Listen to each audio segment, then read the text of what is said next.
when Joan called me and asked me if I would speak at the service, I said, "Oh, yeah, of course I will." I don't know why you even asked.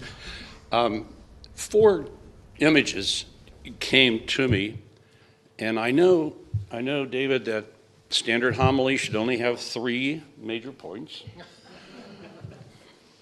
But I thought I'd go with 4 because, as most of the congregation knows, I'm going to forget one of them. And we'll be back to 3. So it's all going to work out. And by the way, it's not going to be 20 minutes, which is the standard homily either. But the first of those was fish. And not the catching and the fishing and the spending the time. It was the cooking. I had this clear image of Dick at the stove with 3 saute pans filled with flounder, turning those things as fast as he could. And he loved to catch them, but he loved to feed other people with them. And it was so delightful. You know, you go to the house and there's this person just working away at the stove, you know. And it was all for me or anybody else who happened to be there. But that's the fishing one that I really get is that idea of sharing what he caught with other people. The second one is the garden at the house, the gardens, multi-level.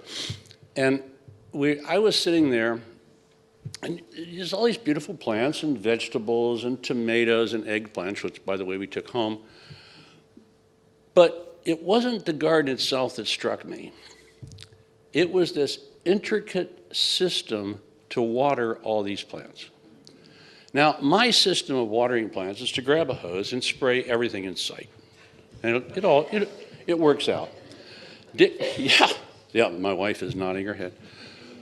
Dick's system had separate individual pieces of tubing going to every pot so that every pot got watered, every plant was nourished, and no water spilled on the deck.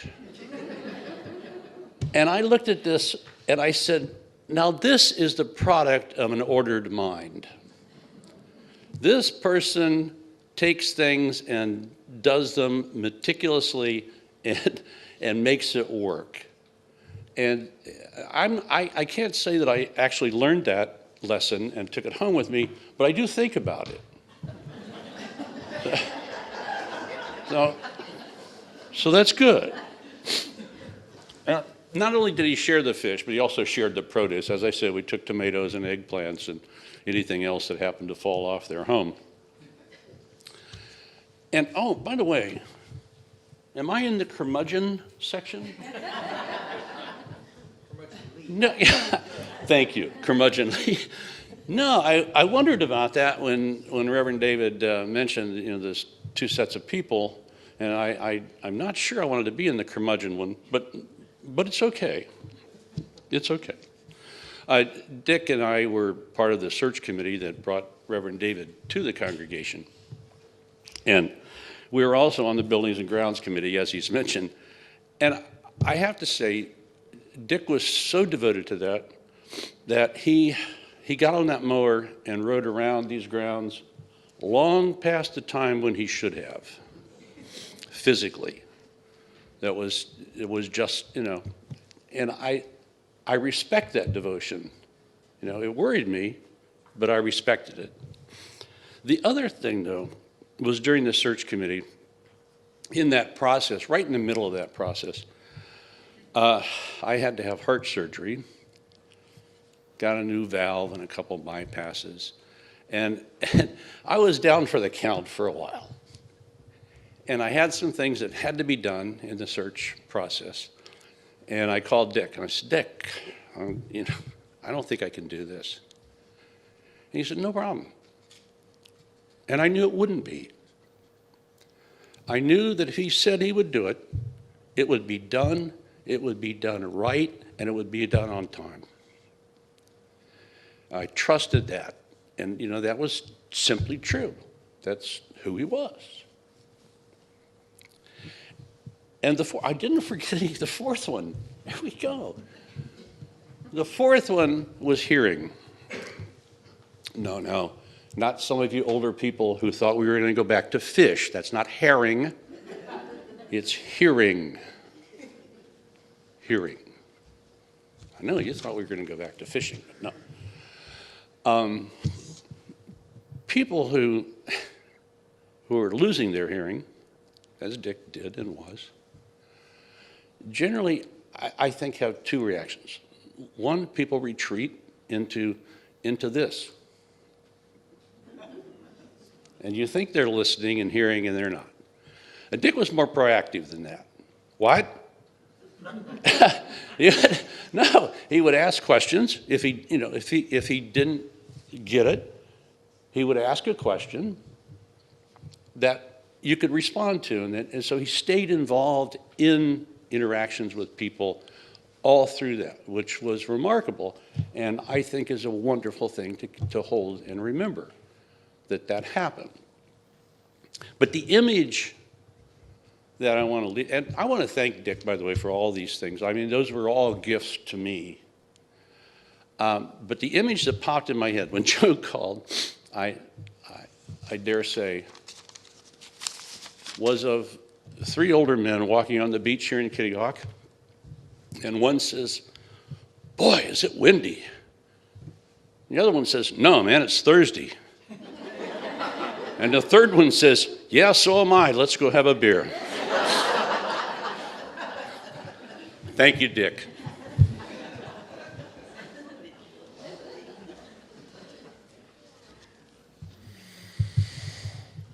Having heard about the lawnmower, I feel that it is finally safe for me to say that near the last time that Dick was on that lawnmower, I happened to be working in the office, and he made me promise not to tell you this, but now I think it's okay. I did help him turn the mower back over.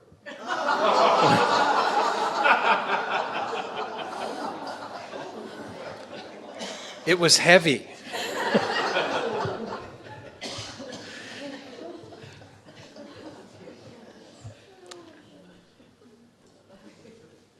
How do you open a space for prayer with someone who is a devout humanist?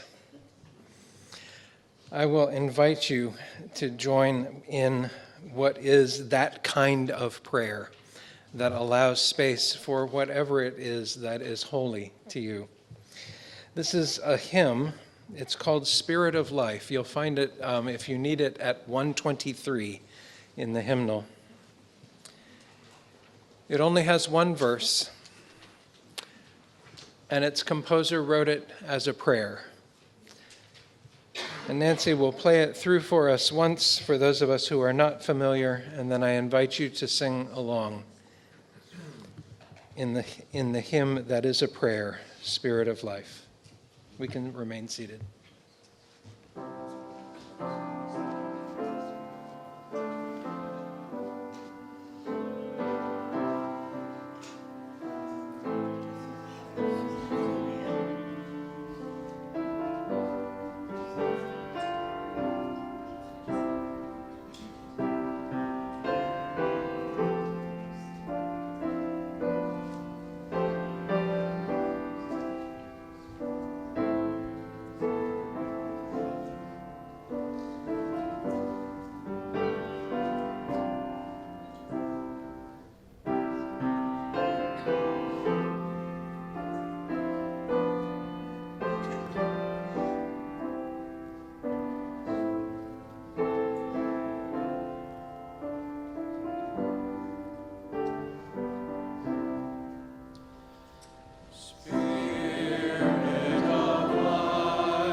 Many of you know me, and others that don't. I am Dick's favorite and only sister.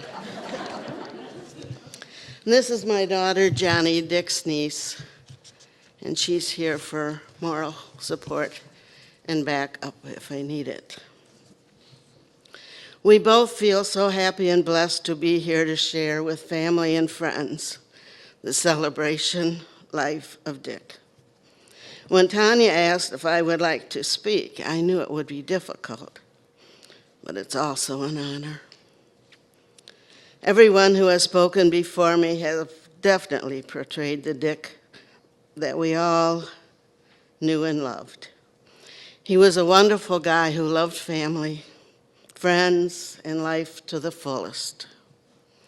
He worked hard and provided for his family as well as being a great role model for them.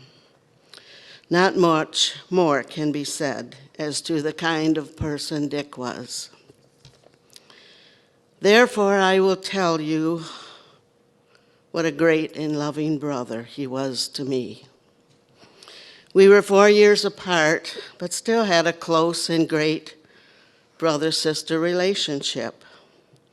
We had the normal arguments and disagreements when we were kids starting out in a very small house in Winnebago. The outhouse, which my grandkids find unbelievable, was always a key argument, especially as to who used up the last roll of toilet paper and didn't replace it. And yes, I usually took the blame for that. However, he was always there for me when it was dark out and I needed some moral support to venture out to that small and dark two-holed building. Thank goodness we moved to a larger home on the same street that Dad literally built from scratch with the help of Dick. Mom and Dad had a huge garden and also raised chickens. So one of our chores was to collect the eggs every morning. This was a nightmare for both of us, but especially for Dick, as the rooster did not like him and would actually attack him whenever he could. Dick's patience finally ran out, so one day he took his bow and arrow and he shot the rooster. I think he was actually surprised that he killed it and knew that Mom wouldn't and couldn't cover this act of violence from Dad. I actually couldn't wait for Dad to come home that night. And I had numerous ideas for the type of punishment that Dick should receive. Well, we were sitting at the kitchen table when Dad got home, put his lunchbox on the table, and Mom said, "Dick, do you have something you need to tell your dad?" Dick looked up and just said, "Dad, I killed the rooster." My dad looked at him and said in a very calm and nice voice, "It's about time someone killed that SOB." I couldn't believe it. No angry voice, no punishment of any kind. That just wasn't fair. Needless to say, Dick was smiling and gloating over his victory. He had his share of pranks, always feeding or bringing home stray dogs and cats. Told me which pumpkin patches to borrow from at Halloween. We shared wonderful trips to South Dakota, Black Hills, Yellowstone Park, while visiting family and friends. However, the trips he loved the most were fishing trips in Canada, Minnesota, etc. Dick, Mom, and Dad took fishing very seriously. We would leave our cabin at 6:30 a.m., get in this boat, which certainly wasn't huge, and go fishing until at least 6 p.m. Thank goodness for the islands where we would have our lunch and potty breaks for Mom and I. This is where my love for reading began, as just sitting on a seat, being quiet, with a fishing pole in my hand wasn't exactly appealing to me. However, when they started catching fish, Dick would set up a pole for me, and I was able to participate in the wonderful world of fishing. These fishing trips did get better when Joan entered my life as Dick's one and only love. We bonded, and she made those long hours in the boat much more enjoyable. This love for fishing became a big part of his life, and he definitely passed on this passion to many people, but especially Todd. I know how much he enjoyed those special times spent with Todd fishing, whether it be in a boat, on the shore, or on the pier. I really enjoyed our fishing trips together out to the bay or ocean when I visited, and the boat certainly was a lot better than when we were kids.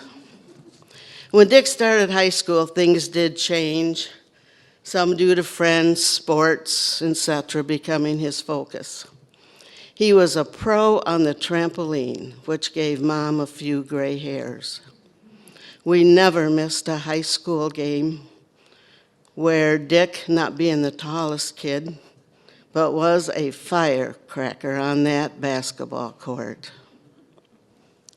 Mom was his biggest cheerleader from the bleachers and could be heard all through the gym.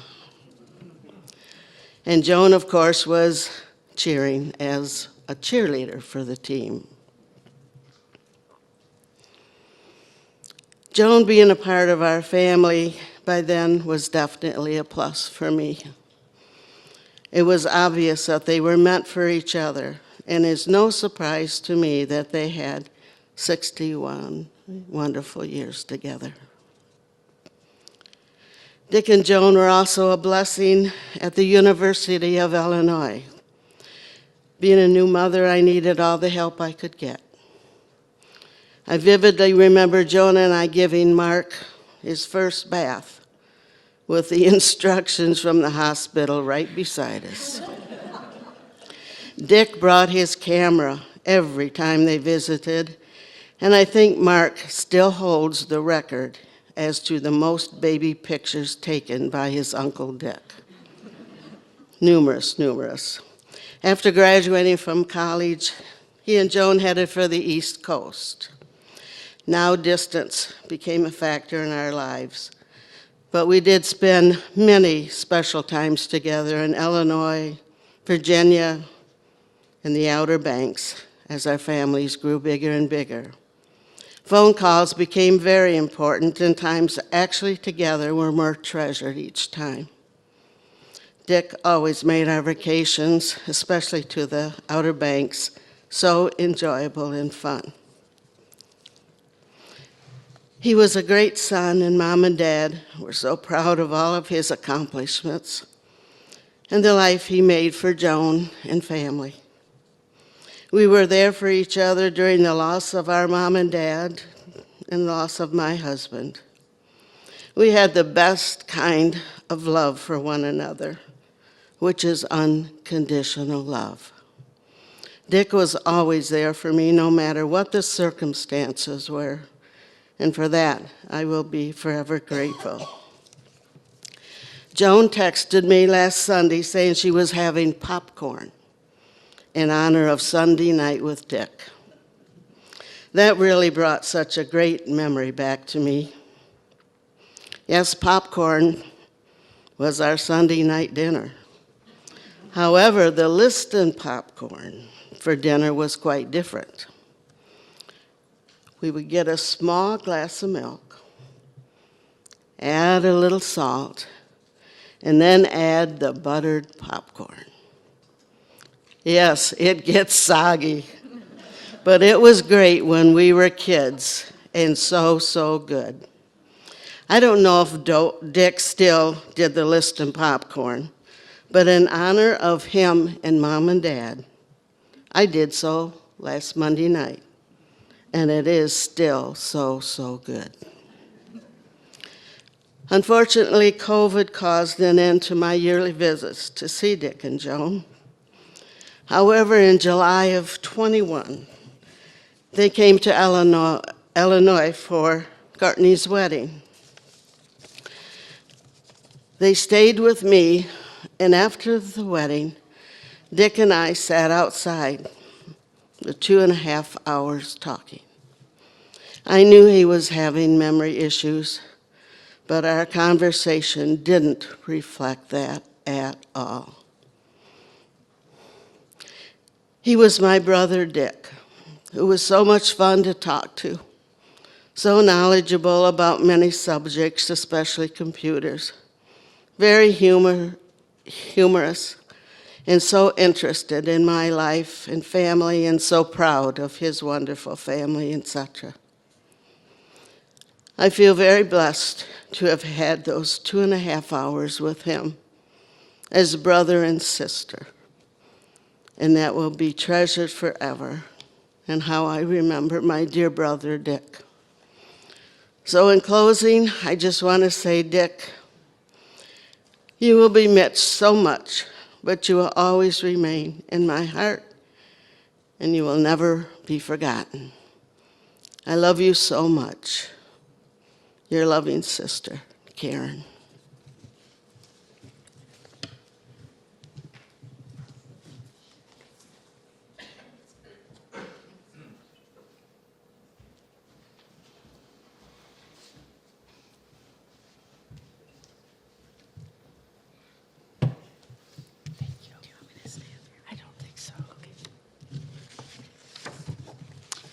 I think it's all been said. It's hard to go last. Well, you do know Dick was the love of my life and my confidant for 67 years. We were so fortunate to experience more highs than lows, and we stayed in love the whole time. My first recollection of experiencing early romantic feelings were holding hands in the movies at 15. And then he held my hand lightly while ice skating outside and roller skating in the rinks. And we were both more than happy to be together. We married after our sophomore year in college at the University of Illinois, graduated 2 years later, a promise fulfilled to our parents. Even in high school, I knew Dick was extremely bright. He was offered assistantships at both Berkeley and Syracuse in photogrammetry, a course of study he just happened onto as a part-time job in the Army, sponsored project. How different our lives would have been if he had taken that Berkeley job in 1963. Dick had a lot of just plain guts. After Syracuse, knowing only one person, we moved to a large metropolitan area, very different from where we were raised. In the DC suburbs, we lived for 32 years, and he worked for 3 different government agencies. Last week, I received a letter from one of his coworkers that he actually hired himself, a super bright young guy. And in his sympathy card, he put a letter to me. And it was really, really important because I didn't know exactly what he was doing at work. It was very technical. But what Lane said was he was one of the very rare people who could balance being brilliant academically and technically while also having an unassuming, kind, and humorous personality. Although most of what we worked on together was technical, I mostly remembered us laughing a lot, unquote. And even though I was teaching full-time in the DC suburbs, we found lots of time to go to the free museums, the free cherry blossom festivals, the rallies at the Lincoln Memorial in those days were lots of rallies, and of course the pricey theater tickets that I kind of dragged Dick to, and he sort of grew to love. And of course we had time then to solidify as a couple, 8 years together without children, but something was missing, and that was family. And there again, he did not in any way hesitate to agree to adopt 2 children from the county. And then we had a third child 2 years later, so we had 4 children, 3 children 4 and under. It was a lot. Not much time for hand-holding, for sure. However, Dick built a beautiful wooden playground, deck, and brick patio, all of which attracted a slew of neighborhood kids. We had the same babysitter every Saturday night since our families lived 800 miles away, something Kyra and Jeremy do not experience with his parents right there. So we would go out every Saturday night, and Dick would joke and say, once the sitter arrived, we would just go around the corner and neck. But more likely, we would go to the grocery store. Those were such busy years with a traveling soccer player, dancer, drill team member, and a fisherman. Yes, it's been well documented today that Todd and Dick loved to fish, and that's how they related. All through the years, that was true. Dick was a parenting partner, and those were the days when we were all discussing whether the men should be helpful, and he was one of those that was helpful. But once the children were pretty well launched, we both retired relatively early. Dick had seen his father die 1 year after retiring, and he had worked 6 days a week till he was 66, and Dick did not want that. So he put in 30 years, and then he contracted for 5, waiting for me to get my 25 years in. And then we had a wonderful retirement, and I couldn't encourage young people here to do that more. We were healthy then. We were on canes. We could cruise east, west, south in the Caribbean, but our favorite cruises were Alaska, was Dick's, and mine was the Mediterranean and the Baltic Sea. One funny event happened when we were in Italy on a planned land trip that our daughter Kyra arranged, since she lived in Frankfurt, Germany, and had a lot of time on her hand because she couldn't work on that economy. So Kyra's mantra was, the trains run on time in Europe. Get your luggage to the door, whether you're going out on the outside part of the train or inside. Well, we were planning to disembark at the Siena stop, but we didn't get our luggage to the door in time. So the very next stop, we slithered out in the middle of nowhere. We gestured and acted out that we needed a bus to go eastward to get to Siena. The Italian-speaking bus driver finally pulled up and took us east. And Dick put his hand on mine and said, now we would have missed all this beautiful scenery if we'd gotten off on the wrong side. But buying our beach home and moving here was definitely the best decision we made. All the kids loved the beach and came whenever they could, but always at Christmas and the big summer reunion. Dick pulled out the technical expertise and designed a 3-story addition on the computer so we would be more comfortable when both families were visiting. Todd had already moved here, and so he did fish a lot with Dick. And we were so lucky to get to watch Skylar and Cameron. First soccer for every Saturday, and then football. They've grown into wonderful young men, and Cameron's at Western University and couldn't drive the 8 hours here, had a lab yesterday, but he would have loved to have been here. He was very fond of his grandpa. We enjoyed frequent visits from Tanya, who landed in Richmond, eventually becoming a principal. Dick loved watching our beautiful granddaughter, Whitney, perform her latest gymnastic tricks in the open dining room. And she became a beautiful teenage, as you noticed earlier. Tanya married Reese, an all-around terrific guy, who became very well acquainted with Dick because they visited a lot. And Kyra moved from Chicago after 10 years to Michigan and married the love of her life and had 7-year-old Jack, who loves Legos, Minecraft, and baseball, and is very independent in his playing.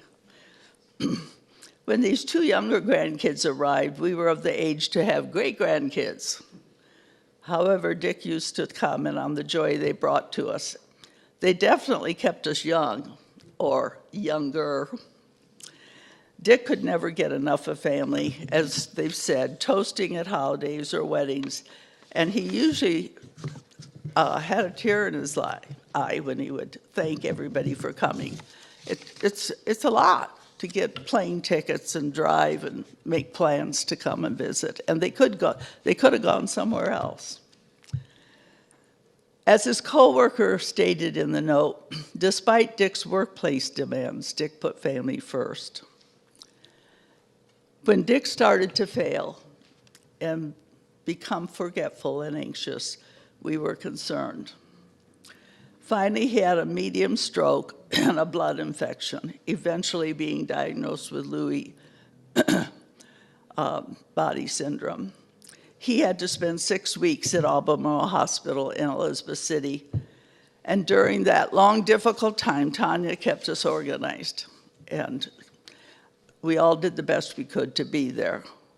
Kyra flying in 3 different times. My niece Jacqueline coming from Chapel Hill and spending 4 days. She was invaluable. Dick had only 2 days when someone wasn't there. We were heartbroken when we realized he was worsening and it was time for goodbyes. As some of the family said their farewells, Kyra's flew in, stopping at the Chesapeake Hospital for me, and we swooped down to say goodbye to Dick. I took his hand, and he was semi-conscious, but he gripped it and hung on. And I explained that I had been sick and couldn't see him that week. And as we said our goodbyes, I thanked him for waiting and being my terrific husband. And I said I loved him, and I let go of his hand for the last time.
So let me invite each of you and all of you to enter with me once again that space in the presence of the source of all that is holy and sacred, whatever name you give to that. And in that silent and embracing presence, we give thanks. We give thanks for the life of Richard Liston. We are grateful for his time on this earth, for the work to which he turned his hands and mind and energies,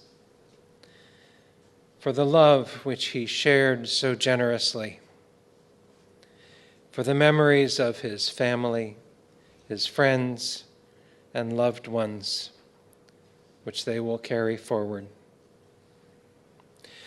With all our hearts, we wish Dick peace and rest and love.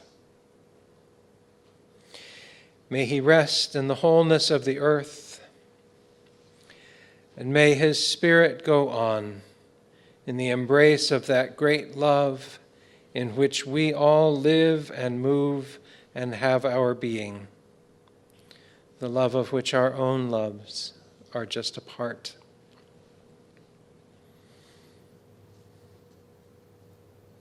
May we know that we have been blessed as he was blessed.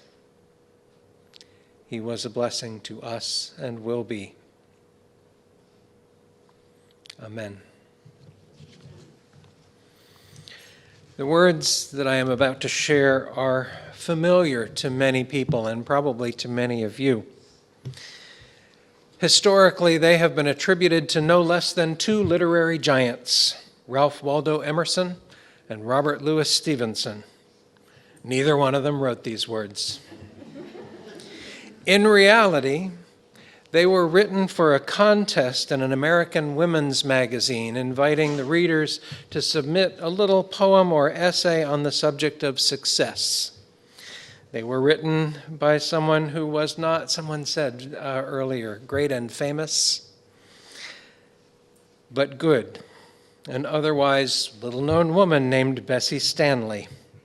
And it seemed somehow fitting to me for us to part today with words not by someone grand or great in fame, but by someone who simply knew, like Dick knew, what it means to live a good life. She wrote, "He has achieved success who has lived well, laughed often, and loved much, who has gained the respect of intelligent people and the love of little children,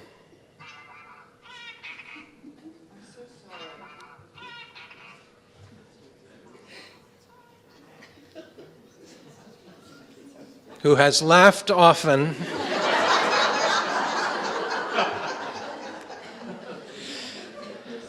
and loved much, who has gained the respect of intelligent people and the love of little children, who has filled his niche and accomplished his task, who has left the world better than he found it, who has looked for the best in others and given the best he had, whose life was an inspiration, whose memory is a benediction." We're going to invite you to sing together one more time. I have this wonderful memory that I know members of this congregation also share of an evening event a long time after anybody had seen Joan and Dick dancing together, when Dick got up and persuaded a somewhat reluctant Joan to come forward and dance here at that evening event. And it was a joyful moment. And in honor of that and in honor of Dick, we're going to join in singing a hymn called "Let It Be a Dance." We're only going to sing the first verse, but it has 3 iterations of the tune, so you'll get used to it. And I'll invite you to rise in body or spirit. Nancy is going to play us enough of an introduction so that we can get the melody. In the hymnal that you may have, it is number 315.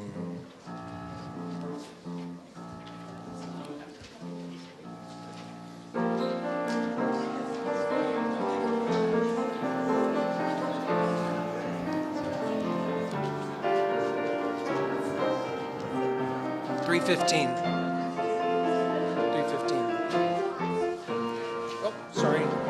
That is the wrong. Stop. Oh, hold on, Nancy. I just gave everybody the wrong. Yep, 311. One more time. There we go.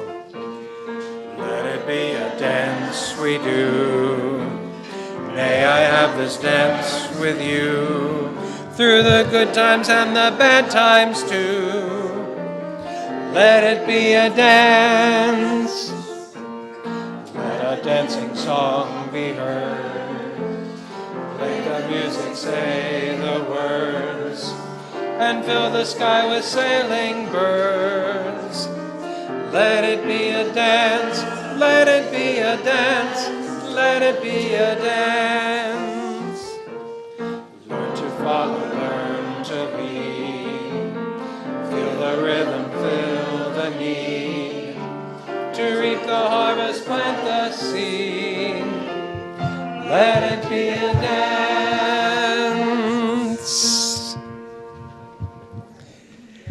Now I will invite Courtney to come forward and share a few words with you about what we are going to do next as we go in peace, in celebration, and in gratitude for a good life. Thank you, Reverend. And please.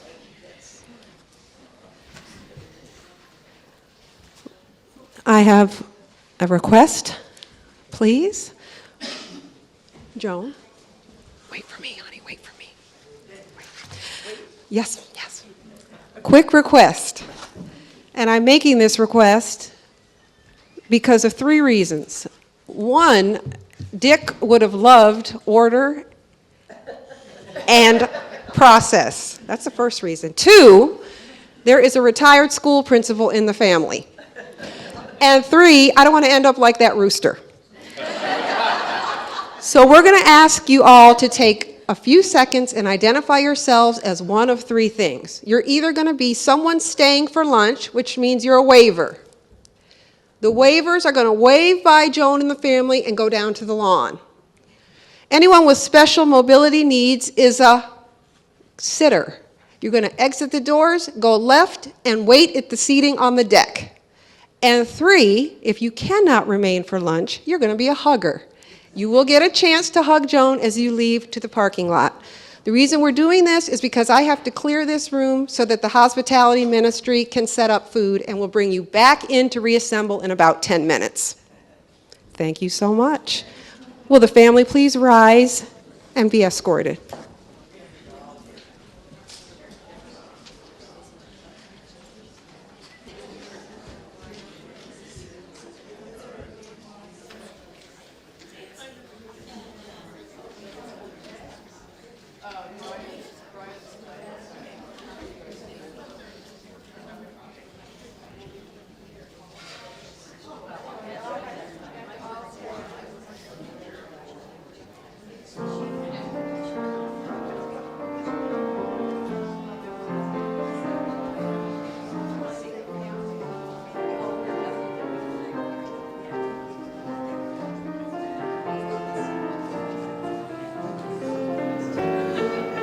Somewhere over the rainbow,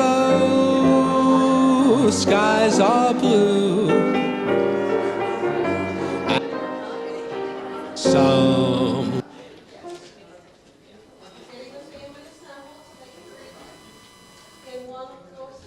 where over the rainbow, way up high, there's a land that I've heard of once in a lullaby.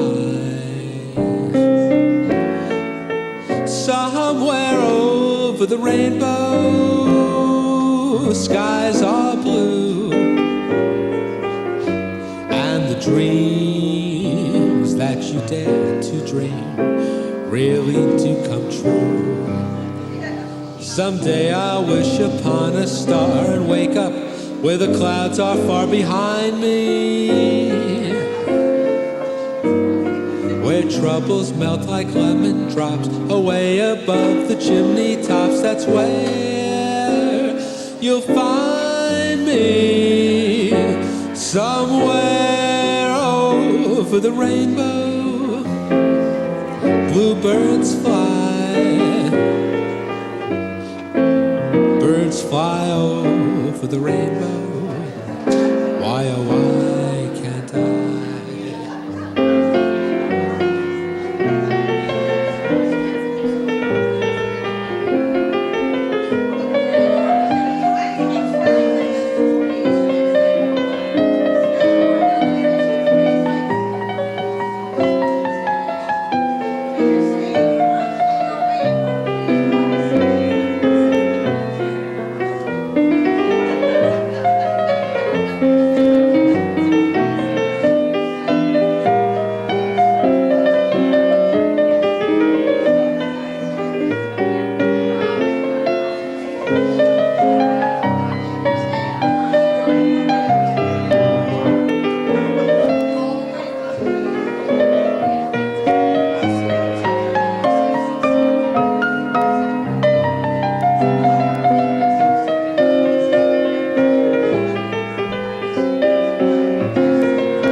Somewhere over the rainbow,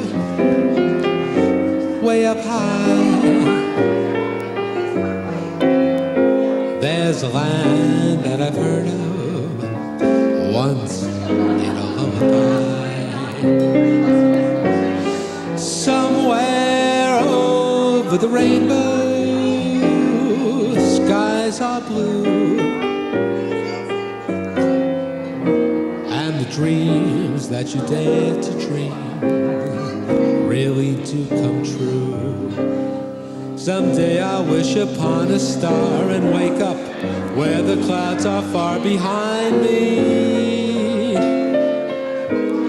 where troubles melt like lemon drops away above the chimney tops. That's where you'll find me, somewhere over the rainbow. Bluebirds fly, birds fly over the rainbow. Why, oh, why can't I? Over the rainbow, over the rainbow.